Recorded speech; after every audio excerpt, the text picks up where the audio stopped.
প্রেম করেছেন ইউসুফ নবী, তার প্রেমে জুলেখা বিবি। এই গান শুনেননি খুব কম সংখ্যক মানুষই আছেন। গানটির মাধ্যমে মোটামুটি প্রেমের একটা বৈধতা দেওয়ার চেষ্টা করা হয়েছে এবং আমার বিশ্বাস শতকরা 80% মানুষ বিশ্বাস করে যে ইউসুফ নবী জুলেখার সাথে প্রেম করেছিলেন। আজকের এই ভিডিওতে তুলে এনেছি ইউসুফ জুলেখার সেই কথিত প্রেমের গল্প, সেই সাথে আধ্যাত্মিক ক্ষমতার অধিকারী এই নবীর অবাক করা জীবনী জানতে ভিডিওটি একেবারে শেষ পর্যন্ত দেখুন। হজরত ইউসুফ আলাইহিসসালাম ছিলেন হজরত ইয়াকুব আলাইহিসসালামের 11তম সন্তান। তার ছোট ভাই ছিল, তার মানে ইউসুফ আলাইহিসসালামের 12 জন ভাই ছিল। তবে সকলের মাঝে হজরত ইউসুফ আলাইহিসসালাম ছিলেন অতি সুদর্শন ও লাবণ্যমণ্ডিত। ছোটবেলায় 11 জন ভাই জানতে পারলেন ভবিষ্যতে হজরত ইউসুফ আলাইহিসসালাম নবী হতে চলেছেন। তখন তারা ইউসুফ আলাইহিসসালামকে নিয়ে নানান ষড়যন্ত্র শুরু করে দেয়। তারা পরামর্শ করতে লাগলো ইউসুফকে তাদের মধ্য থেকে সরিয়ে দেওয়ার জন্য। যুক্তিতর্কের পর তারা স্থির করলো তাকে না মেরে কূপের মধ্যে ফেলে দেওয়া হবে। যদি ভাগ্যে থাকে কোনো পথিকের দ্বারা তার প্রাণ রক্ষা হতেও পারে। যেমন ভাবনা তেমন কাজ। পরের দিন তারা ইউসুফকে অনেক দূরে এক নির্জন মাঠের মধ্যে নিয়ে গিয়ে তার দেহ থেকে জামাকাপড় খুলে নিয়ে তাকে নির্মমভাবে প্রহার করলো। ইউসুফ আলাইহিসসালামের প্রায় মরে যাওয়ার মতো অবস্থা। তাদের সবচেয়ে বড় ভাই বলল, তোমরা ওকে মেরে ফেলো না, ওকে কূপের মধ্যে ফেলে দাও। তখন নিতান্ত অনিচ্ছা সত্ত্বেও তাকে তারা কূপের মধ্যে ফেলে দিয়ে বাড়িতে চলে গেল। বাড়িতে ফিরে এসে পিতার নিকট তারা খুবই দুঃখ প্রকাশ করতে করতে জানালো, হে পিতা, ইউসুফকে বাঘে খেয়েছে।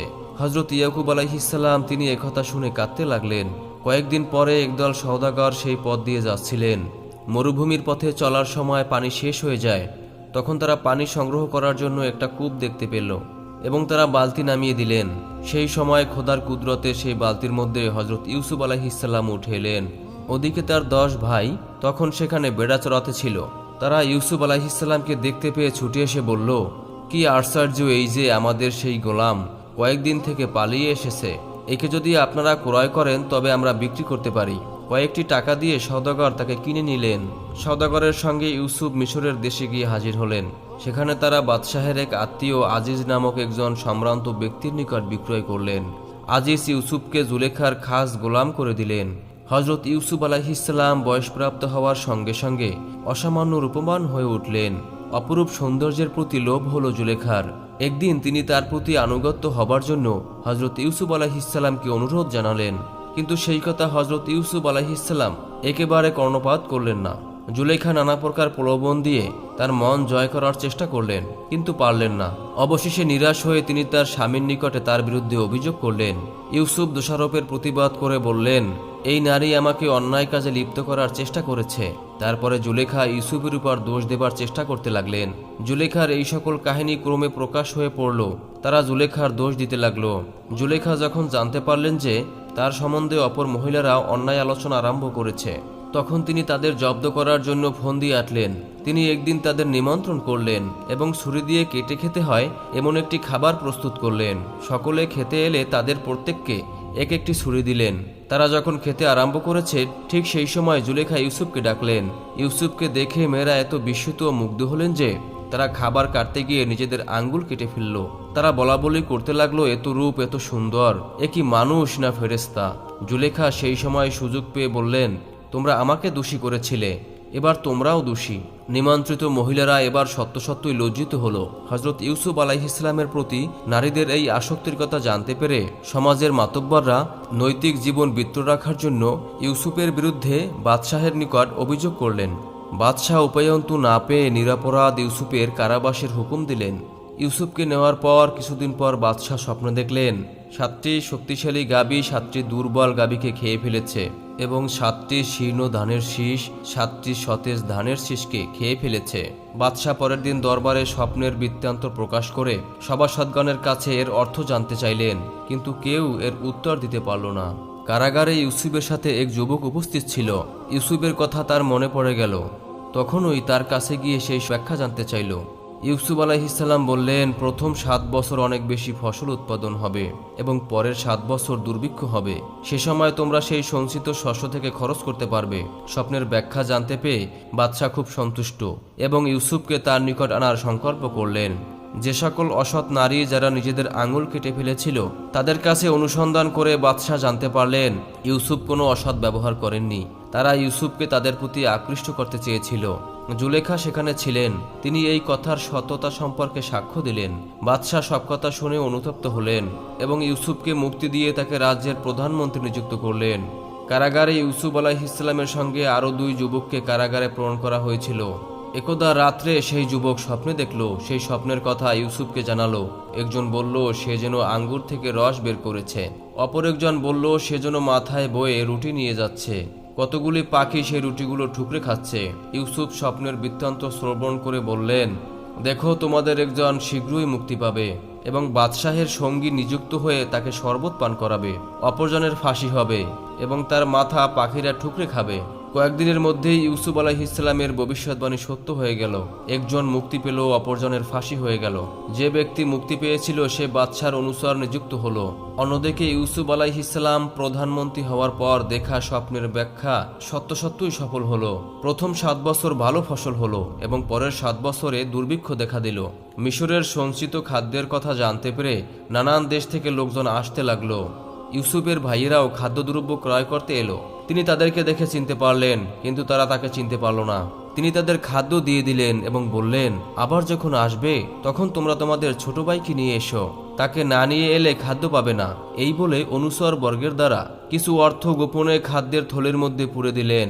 তারা বাড়ি গিয়ে তাদের পিতাকে মিশরের শাসনকর্তার অনেক গুণের কথা বর্ণনা করল এবং পরের বারে ছোট ভাইকে নিয়ে যাওয়ার জন্য বলে দিয়েছেন সে কথাও জানান। হযরত ইয়াকুব আলাইহিসসালাম তাদের পূর্বের কাজ স্মরণ করে কনিষ্ঠ পুত্র বনি আমিনকে তাদের সঙ্গে দিতে রাজি হলেন না।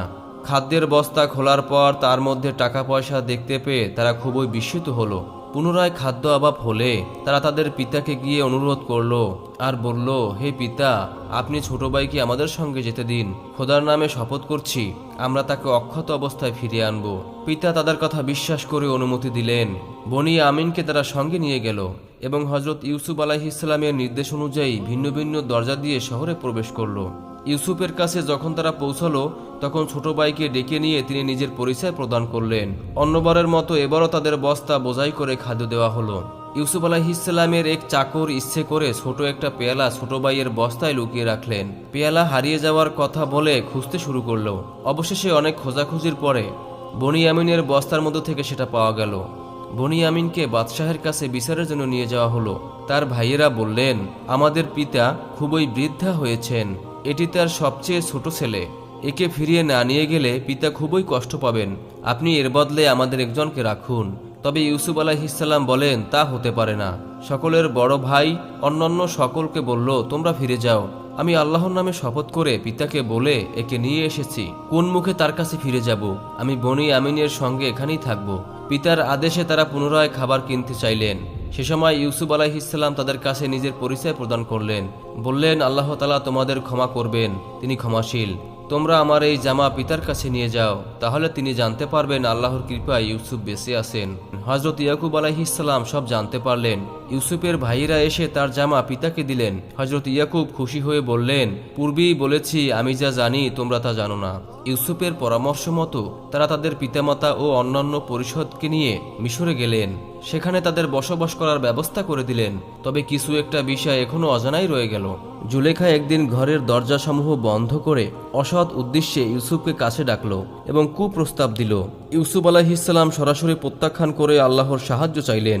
অতঃপর তাকে জোরপূর্বক ধরতে চাইলেন। তিনি দরজার দিকে দৌড় দিলেন এবং জুলেখা ইউসুফের জামার পিছন দিকে ধরে তাকে আটকানোর চেষ্টা করলে অতঃপর উভয়ই দরজার পাশে জুলেখার স্বামীকে দেখতে পেলেন এবং জুলেখা নিজ ষড়যন্ত্র গোপন করে স্বামীকে বলল, কি শাস্তি দেওয়া উচিত সেই ব্যক্তিকে যে ব্যক্তি তোমার স্ত্রীর সাথে অসৎ কাজ করার ইচ্ছা পোষণ করে।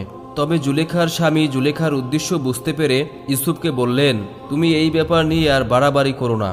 আর স্ত্রীকে বললেন, তোমরা নারীদের ছলনা বড়ই জঘন্য, তুমি অপরাধী। তারপরে জুলেখা ইউসুফ নবীর জন্য বৃদ্ধা বয়স পর্যন্ত কান্না করতেছিলেন। কান্না করতে করতে একসময় জুলেখার চোখ অন্ধ হয়ে যায়। অন্ধ অবস্থায় সে ইউসুফকে খুঁজতেছিলেন। একদিন অবিশ্বাসীদের দেখানোর জন্য আল্লাহর হুকুমে ইউসুফ আলাইহিসসালাম জুলেখার চোখে হাত বুলিয়ে দেয় এবং জুলেখা দৃষ্টি ফিরে পায়। তারপরেও বিধর্মীরা তা বিশ্বাস করেনি। তারপরে ইউসুফ আলাইহিসসালাম বলল, জুলেখা যদি হারানো যৌবন ফিরে পায় তাহলে কি তোমরা আল্লাহকে বিশ্বাস করবে? এই বলে জুলেখাকে একটা চাদরে মুড়ে দেয়। কিছুক্ষণ পরে আল্লাহর কুদরতে জুলেখা তার হারানো যৌবন ফিরে পায়। আল্লাহর হুকুমে তাকে বিয়ে করেন। তবে কখনোই ইউসুফ জুলেখার সাথে প্রেম করেননি, এটা স্পষ্ট। তবে আল্লাহর হুকুমেই ইউসুফ জুলেখাকে বিয়ে করেন। সুপ্রিয় দর্শক, আজকের ভিডিওটি এই পর্যন্তই। ভিডিওটি ভালো লাগলে আমাদের চ্যানেলটি সাবস্ক্রাইব করে পাশে থাকা বেল আইকনটি অন করে দিন। সবাই ভালো থাকুন, সুস্থ থাকুন। আল্লাহ হাফেজ।